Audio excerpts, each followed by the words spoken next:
When does it open? Tomorrow afternoon. Well, let's get up a party in the evening, if Mrs. Hughes lets us, after we've had our dinner. You're right. He doesn't come often, and he doesn't stay long. Well, what about you, Mr. Bates? I don't see why not. Well, there's Lady Mary. You go on ahead. I'll see you back at the house. Right you are, then. Good day, my lady. Is her ladyship all right? She recovered from... If you think she'll ever recover from carrying the body of Mr. Pamuk from one side of the house to the other, then you don't know her at all. Well, I didn't mean recover exactly, just get past it. She won't do that either. When she dies, they'll cut her open and find it engraved on her heart. What about you? What about your heart? Haven't you heard? I don't have a heart. Everyone knows that. Not me, my lady.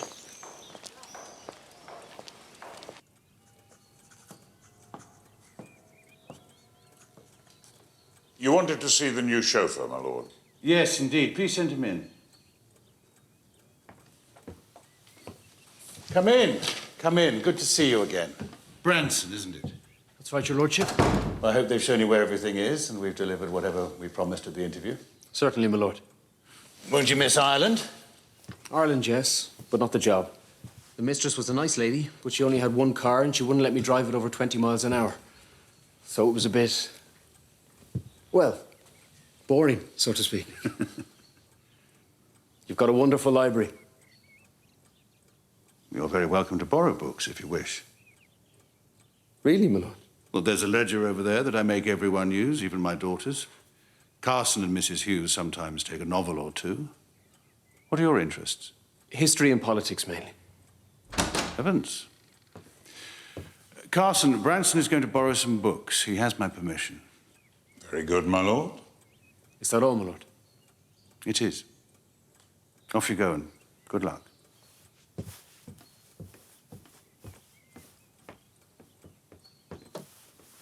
He seems a bright spark after poor old Taylor. And to think Taylor's gone off to run a tea shop. I cannot feel it will make for a very restful retirement, can you? I would rather be put to death, my lord.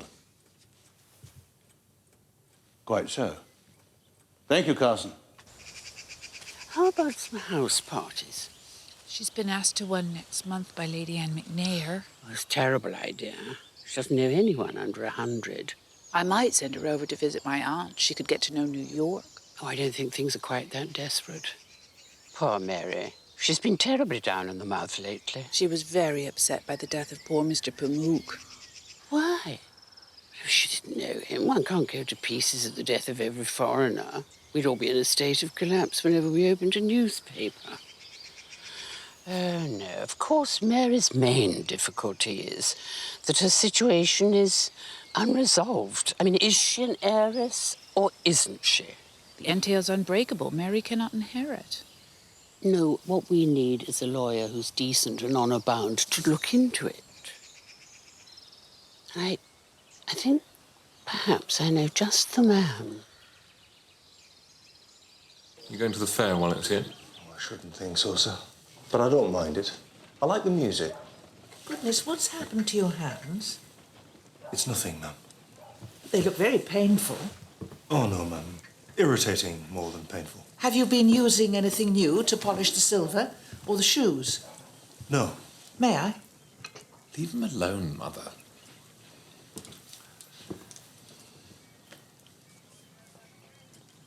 It looks like erysipelas. You must have cut yourself. Not that I'm aware of. We'll walk round to the hospital tomorrow. Really, I ma'am? insist.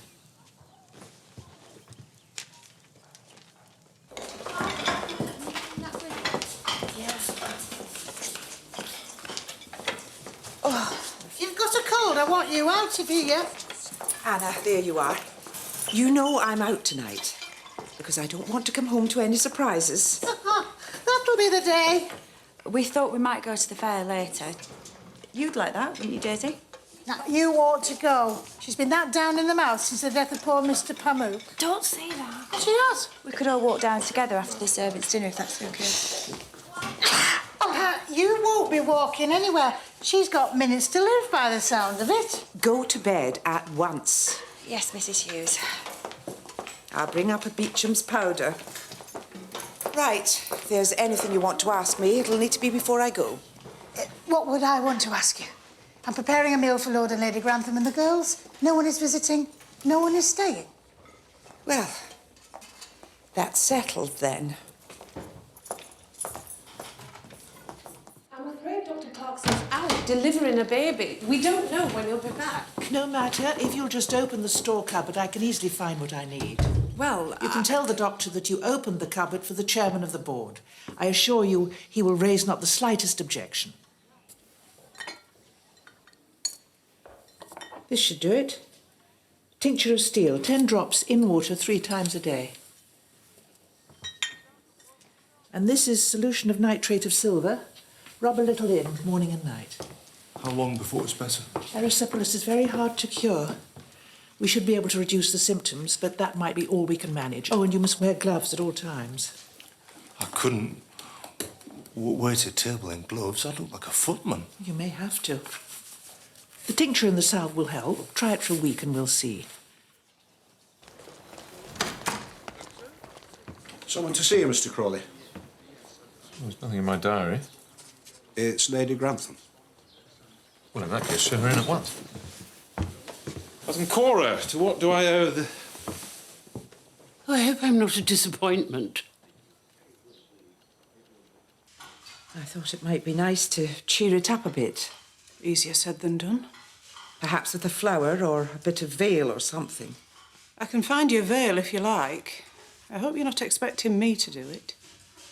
Not if you're busy, of course. Good. And Miss O'Brien, I've sent Anna to bed with a cold, so I need you to manage the young ladies. What, all 3 of them?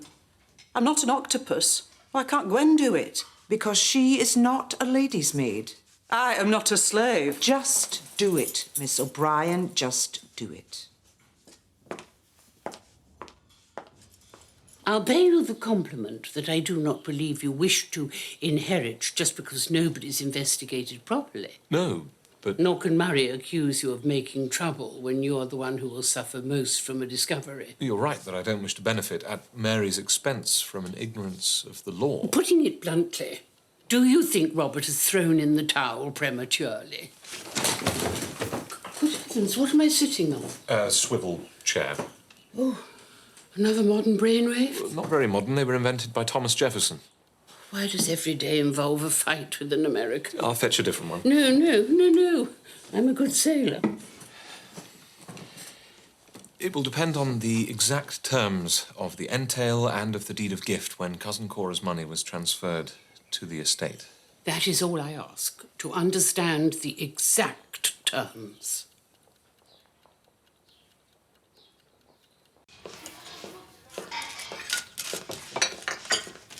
Is Daisy going to the fair tonight with the others? Why don't you ask her? She needs taking out of herself. What's it to you? Nothing. Daisy, I was hoping Would you like to go to the fair with me, Daisy? There's a few of us going later on. Do you mean it? Daisy, don't let it get cold. Come on.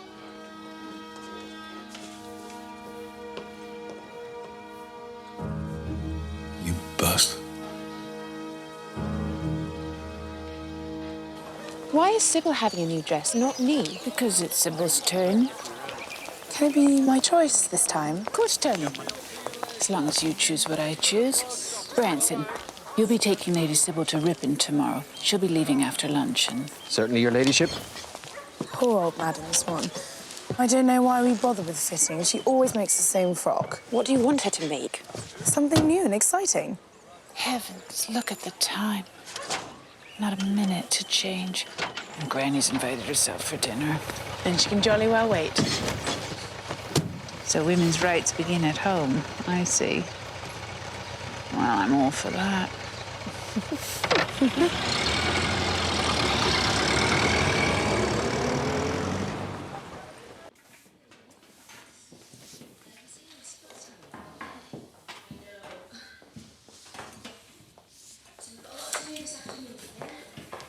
I'm just off, Mr. Carson. According to the wine book, we should still have 6 dozen of this. But I'm begged if I can find much more than 4. Look again before you jump to any nasty conclusions. Long time since you last took a night off.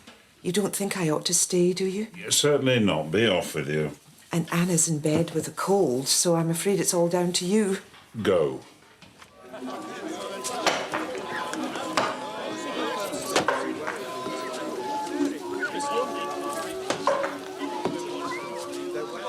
Wanted to have a go before I went home. How about you? Thank you. Thank you. Do you know if your father's doing anything this evening? He's not coming to the fair. Seriously? We're having dinner with his family. Could I look in afterwards? May I ask why? Your grandmother paid me a visit this afternoon, and I'm... Well, never mind, but I would like to see him. Granny came to see you. Is it all part of the great matter?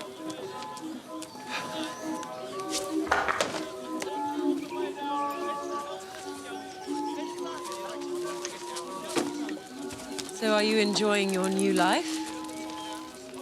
Yes, I think so. I know my work seems very trivial to you. Not necessarily. Sometimes I rather envy you, having somewhere to go every morning. I thought that may have been very middle class. You should learn to forget what I say. I know I do. How about you? Is your life proving satisfactory? Apart from the great matter, of course. Women like me don't have a life. We choose clothes and pay calls and work for charity and do the season. But really, we're stuck in a waiting room until we marry. I've made you angry. My life makes me angry, not you.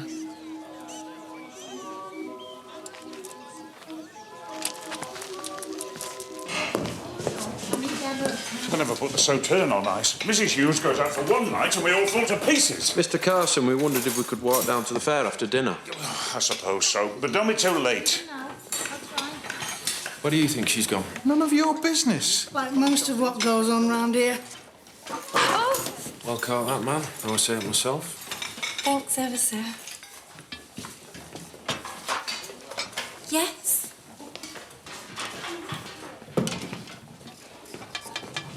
Well, you've cheered up a bit. He's so agile, isn't he? He could have been a sportsman. Who? Thomas, of course. Really? Which sport did you have in mind? I ran into Cousin Matthew in the village. He wanted to call on you after dinner. Apparently, Granny's been to see him. Did you tell him she's coming here this evening? I didn't know she was. When he arrives, do your best to keep her in the drawing room. Well, I'd like to see you try.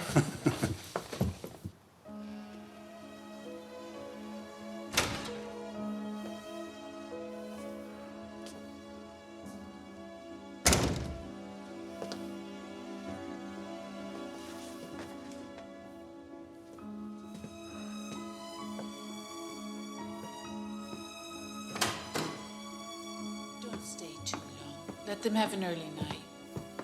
But Sybil, darling, why would you want to go to a real school? You're not a doctor's daughter. But nobody learns anything from the governess, apart from French and how to curtsy. What else do you need? Well, there's... Or are you thinking of a career in banking? No, but it is a noble profession. Things are different in America. I know. They live in wigwams. And when they come out of them, they go to school.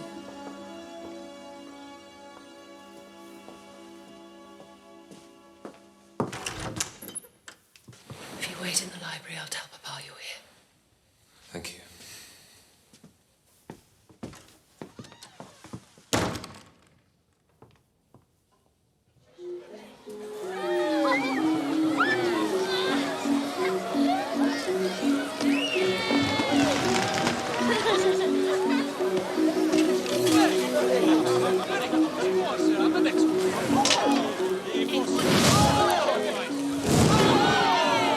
Elsie?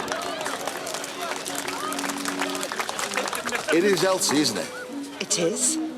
Though there's very few left to call me that, Joe Burns. Well, I'm flattered that I'm one of them. Where's Thomas? I'm afraid I let some of the servants go down to the fair, my lord. I didn't know we'd have any visitors tonight. Well, that's all right. They don't have much fun. You should join them.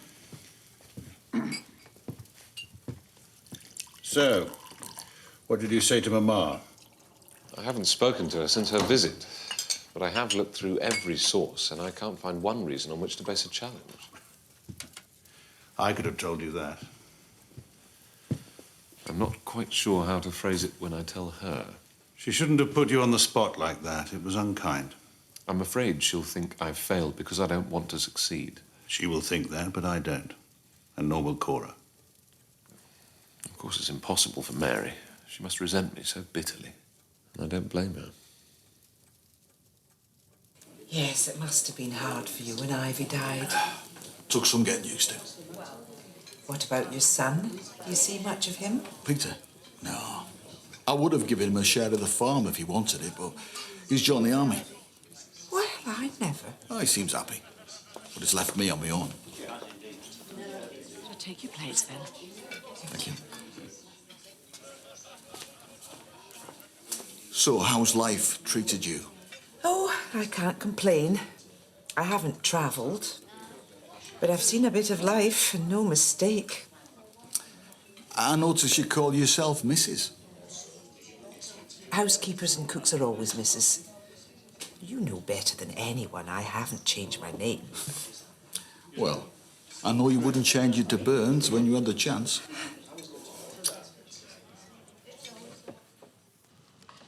You shouldn't have eaten with us.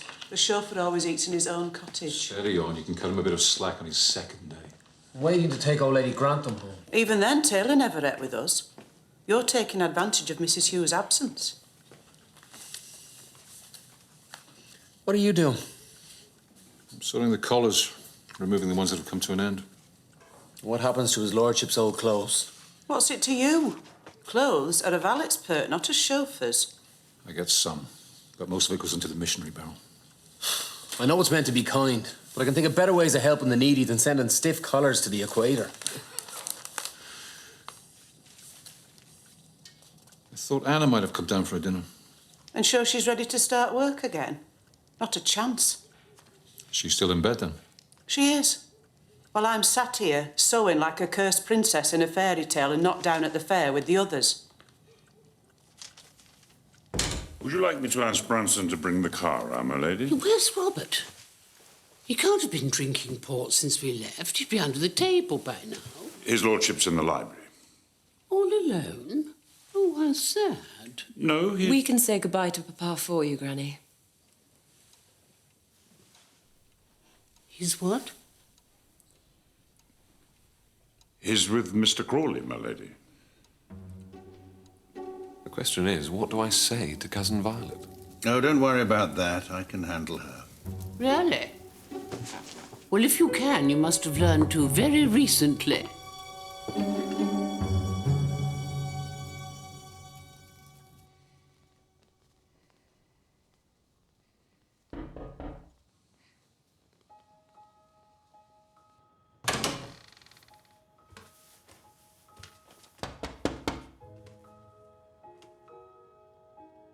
Anna, Mr. Bates? can you open the door? I don't. No one can open that door except Mrs. Hughes. Just for a moment, I've brought you something.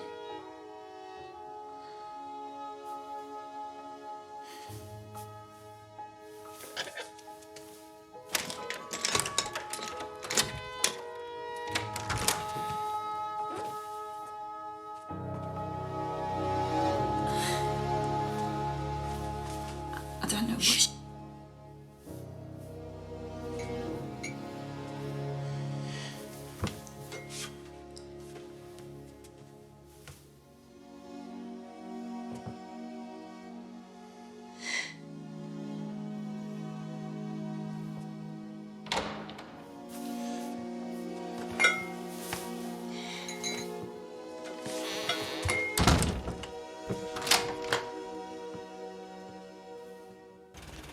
What I don't understand in all this is you.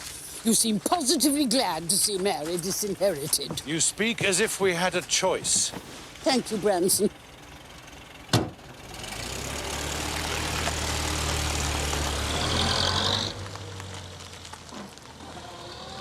I'm worn out. Tell Lady Mary, Mr. Crawley, I've gone to bed. Shall I tell them now, my lord? No. Wait until they ring.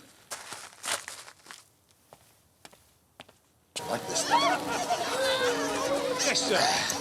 I ought to start back. It's very late for me. Oh, not yet. It's a long time since I've had a girl to show off for at the fair. So I take it you never get lonely? Well, that's working in a big house. Though there are times when you yearn for a bit of solitude. Oh! We have a winner! Thank you. Well, something to remind you of me. I don't need help to remember you. But what happens when you retire?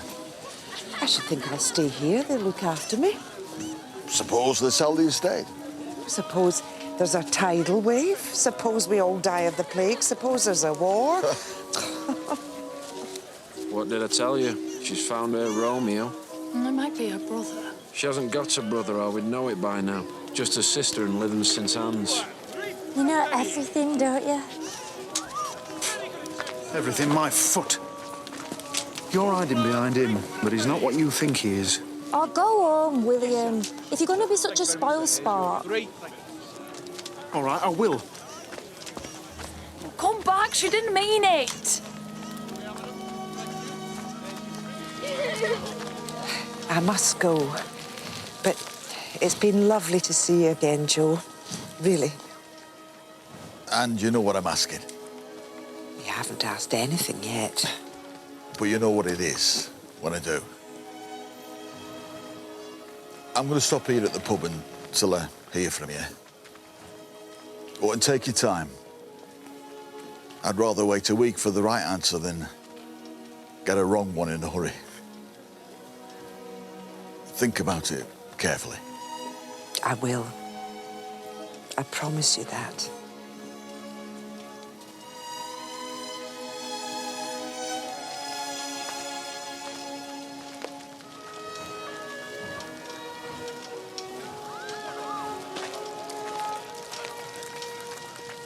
To break the entail, we'd need a private bill in Parliament. Even then, it would only be passed if the estate were in danger, which it's not. And I mean nothing in all this. On the contrary, you mean a great deal. A very great deal. You rang, my lady? Yes, Carson. Mr. Crawley was just leaving. Do you know where his lordship is? Gone to bed, my lady. He felt tired after he put Lady Grantham into the car. I bet he did. Thank you, Carson.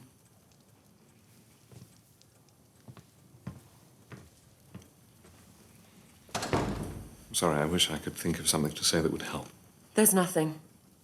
But you mustn't let it trouble you. It does trouble me. It troubles me very much. Then that will be my consolation prize. Good night, Cousin Matthew. Good night.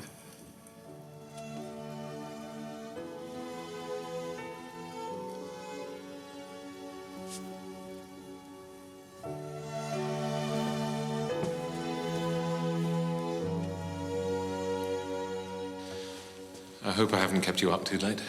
I'm afraid we've interfered with your dinner. It's been rather a chop and change evening downstairs. Lady Grantham got off all right? All right is an optimistic assessment, sir. It's very difficult, Carson. For her, for Lady Mary, for everyone. It is, Mr. Crawley. But I appreciate your saying so.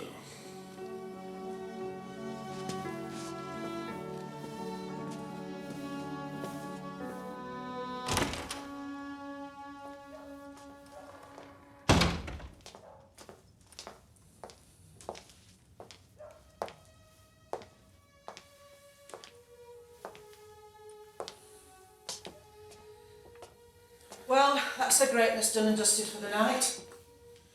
William, you had a good night? I'm off to bed. Wait. What happened? Nothing. Doesn't matter. How was your evening, Mrs. Hughes? Very enjoyable, thank you. The others are just behind me, so you can lock up in a minute. Well, I'll say good night. Good night, Mrs. Hughes. Night. Good night. Good night, Mrs. Hughes. I was right when I said she was looking sparkly-eyed. I beg your pardon, Thomas. He can disapprove all he likes. Mrs. Hughes has got a fancy man. Him, a fancy man. Don't be so nasty, Daisy. It doesn't suit you.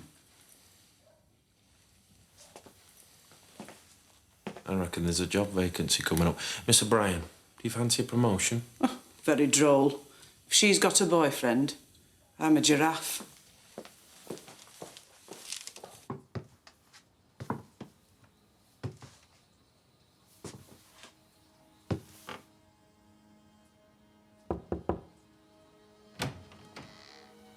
Leave me alone, Mr. Bates. I know you mean well, but let me be.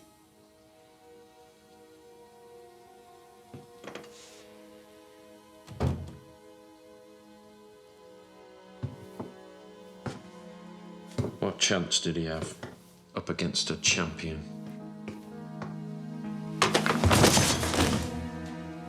Now you listen.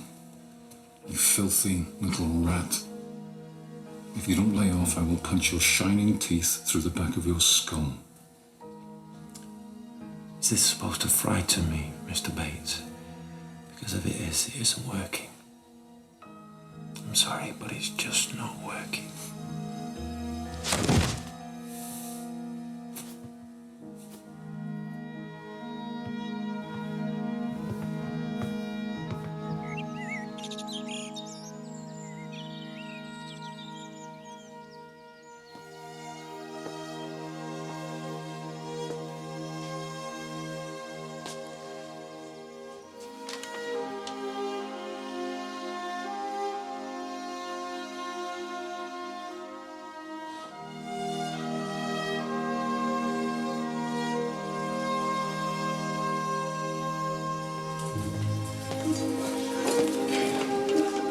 Daisy, chafing dishes now. Right in front of you, Mrs. Patmore.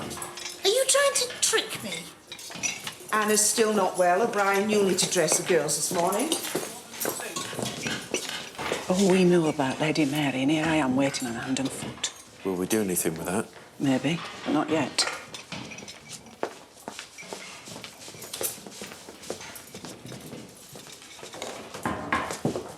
What do you look like? Daisy, what do you think he looks like? Do your buttons up. Go on then.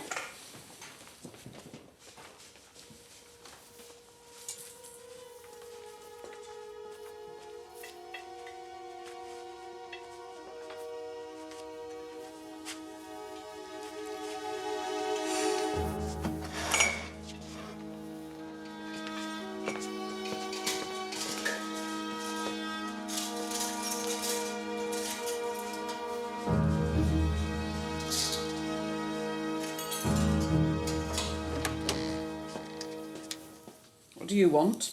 I've got a message for Lady Sybil from her ladyship. Thank you, O'Brien. I'll manage now.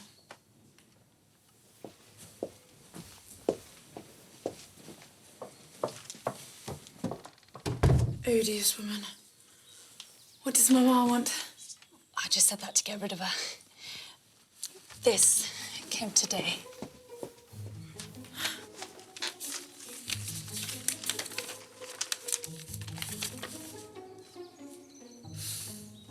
I knew they would want to see you. Oh, it's your reference what's done it. But how am I going to get there? They won't let me take a day off. You're going to be ill. They can't stop you being ill. What? No one has seen Anna for a whole day. They won't notice if you vanish for a couple of hours.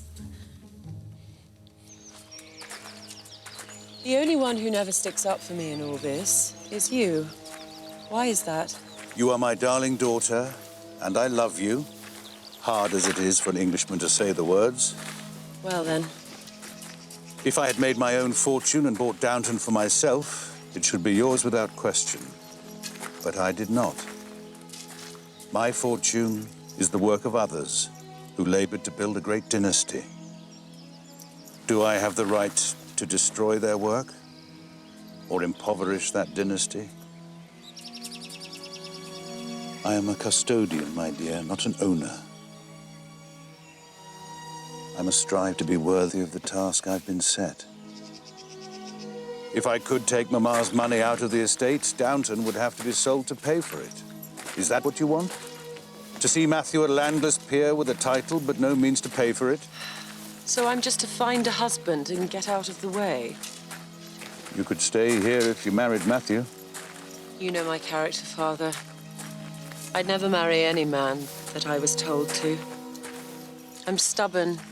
I wish I wasn't, but I am.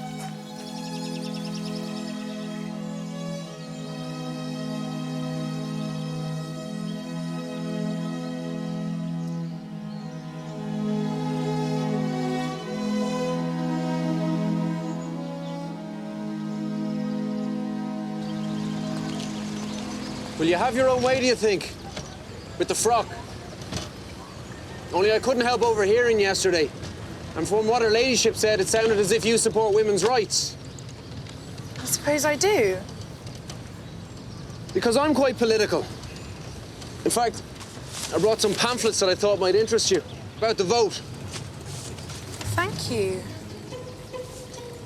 But please don't mention this to my father or my grandmother. One whiff of reform and she hears the rattle of the guillotine. It seems rather unlikely, a revolutionary chauffeur. Maybe. But I'm a socialist, not a revolutionary. And I won't always be a chauffeur.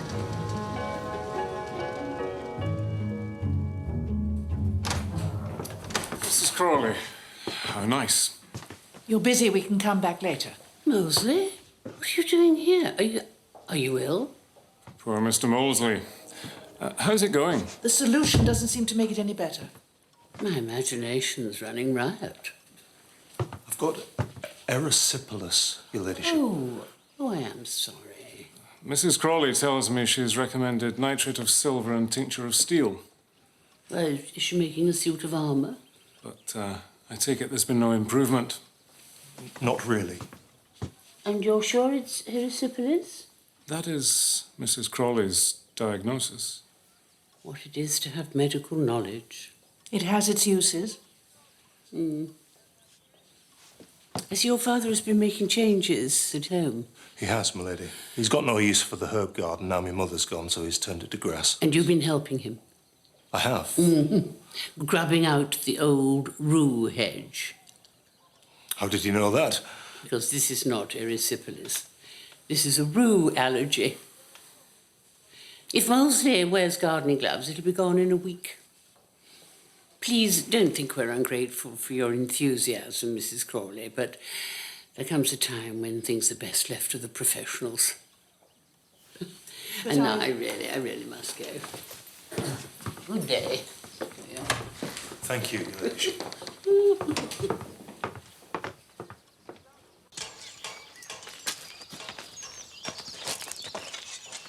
Cousin Violet has recovered from last night. Whatever she says, my mother is as strong as an ox. And it's high time she let go of her scheme for upsetting everything. Time we all did. Can't deny I'm pleased to hear it. Are you beginning to see a future here, then? In a way, this latest business has forced me to recognise that I do want Downton to be my future. I'm glad. You must have thought me an awful prig when I first arrived. Not a prig. Just a man thrust into something he never wanted or envisaged. I could only see the absurdity of the whole thing. I'm sorry. Well, there are absurdities involved, as I know well enough. Possibilities, too. I was blind to them. I was determined not to let it change me. It was absurd. If you don't change, you die. Do you think so? I'm not sure. Sometimes I think I hate change. Well, at least we can comfort ourselves that this will still be here. Because we saved it.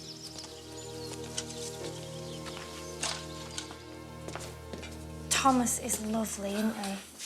He's funny and handsome.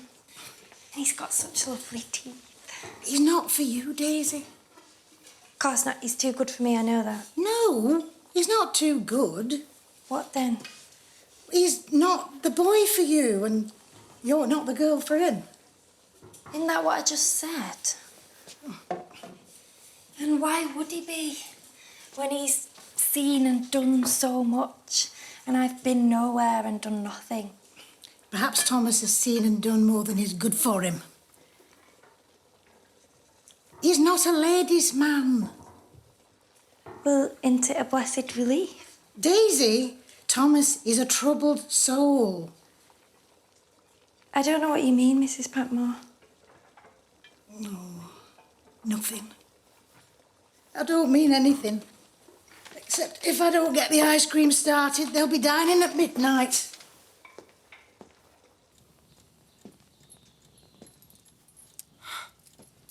Golly, my corset's tight. Anna, when you've done that, would you be an angel and loosen it a bit? The start of the slippery slope. I'm not putting on weight. It didn't shrink in the drawer. Are you coming down? I don't know why we bother with corsets. Men don't wear them and they look perfectly normal in their clothes. Not all of them. She's just showing off. She'll be on about the vote in a minute. If you mean, do I think women should have the vote? Of course I do. I hope you won't chain yourself to the railings and end up being force-fed semolina. What do you think, Anna? I think those women are very brave. Hear, hear. How did you get on with your dressmaker? Find anything? I did. And she says she can have it done by Friday. I'm sorry I couldn't come, but I didn't want to put Matthew off. Were you pleased with the work on the cottages? I think they're making a very good job of them. You must all go and see. You'll restore a few every year from now on. It was Matthew's idea. Old Cripps was rather reluctant, but I'm pleased we went forward. I suppose it's worth it. Of course it is. Because of the people who live in them. You'll be glad to hear that Matthew's conscience is much more energetic than mine. If you'll excuse me, I'm going to bed. I've rather a headache. Of course. Should I bring you something for No, it? I'll be perfectly fine if I can just lie down. Mary.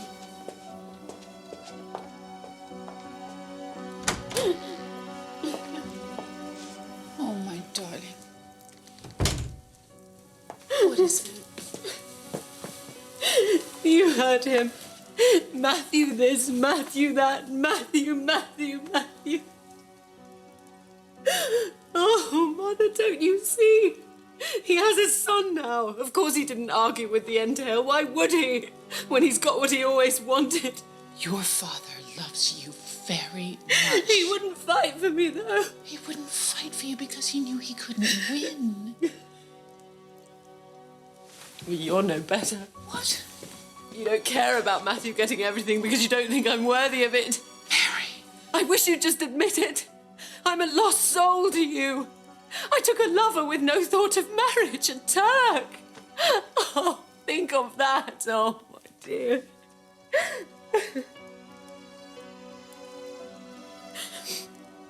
Oh, don't worry, Mama. You can go down now. Everything will look better in the morning. Isn't that what you usually say? I say it because it's usually true. Papa will wonder where you are.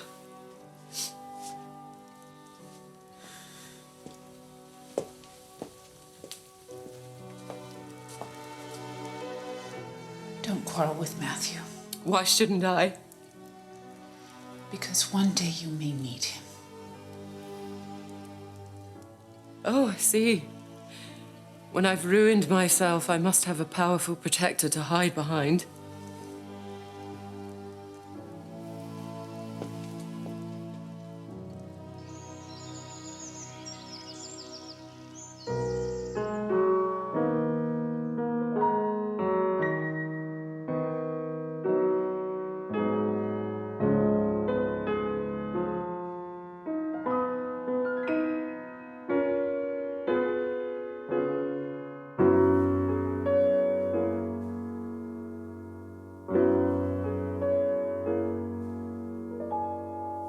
I'd tell you off, but I like to hear you play. Where are they all? Busy, I suppose. Haven't you got anything to do? Yes, I have. Of course I have. You mustn't let Thomas get you down. He's just jealous. Everyone likes you better than him. Not everyone. Then she's a foolish girl and she doesn't deserve you. Though why am I encouraging you? Forget all that. For 10 years at least. You're a kind woman, Mrs. Hughes. I don't know how this house would run without you. I don't, truly. Stop flanneling and get on. Before I betray you to Mr. Carson.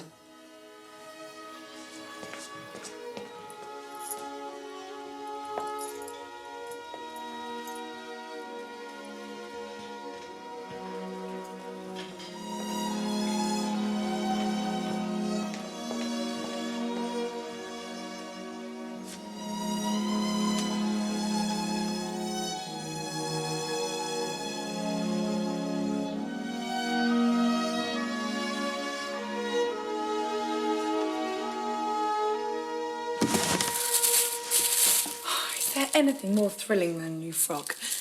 I suppose not, my lady. You should have one too. I thought this would be suitable for your interview. I won't be wearing it, my lady. Of course you will. We have to make you look like a successful professional woman. What is it? What's happened? Well, I won't wear it because I'm not going. They've cancelled the appointment. They've found someone more suited for the post and better qualified. This time? Let's face it. There will never be anyone less suited for the post or worse qualified than I am. That isn't true. You'll see. We're not giving up. No one hits the bullseye with the first arrow.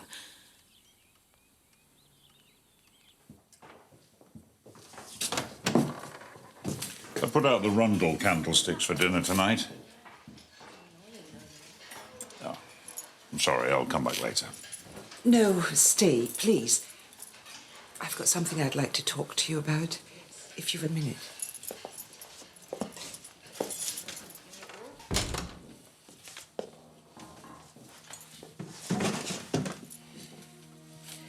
Before I first came here as head housemaid, I was walking out with a farmer. When I told him I'd taken a job at Downton, he asked me to marry him. I was a farmer's daughter from Argyll, so I knew the life. He was very nice. But then I came here and I did well and I didn't want to give it up, so I told him no. And he married someone else. She died 3 years ago. And last month he wrote asking to see me again. And I agreed, because all this time I've wondered. Go on. I met him the other night. We had dinner at the Grantham Arms, and after he took me to the fair. And he was horrible and fat and red-faced, and you couldn't think what you ever saw in him. He was still a nice man. He is still a nice man. Well, he was a bit red-faced, and his suit was a little tight, but none of that matters. In the real ways, he hadn't changed. And he proposed again, and you accepted?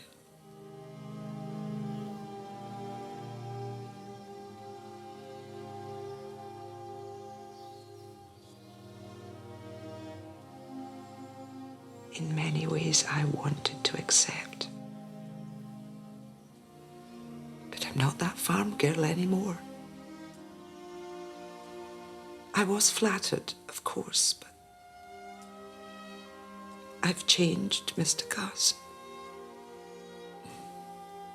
Life's altered you, as it's altered me. And what would be the point of living if we didn't let life change us? You won't be leaving, then?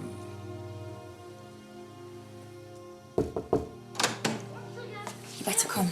Mrs. Patmore's on the rampage. She wants the key to the store cupboard. You know how angry she gets. She hasn't got one of her own. Nor will she have. Not while I'm housekeeper here. Leaving? When would I ever find the time?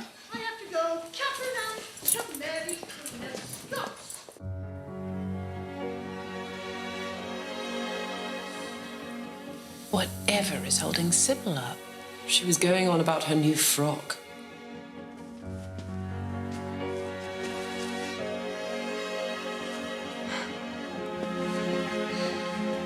We'd better go in without her, or it's not fair on Mrs. Patmore. Oh, is her cooking so precisely timed? You couldn't tell.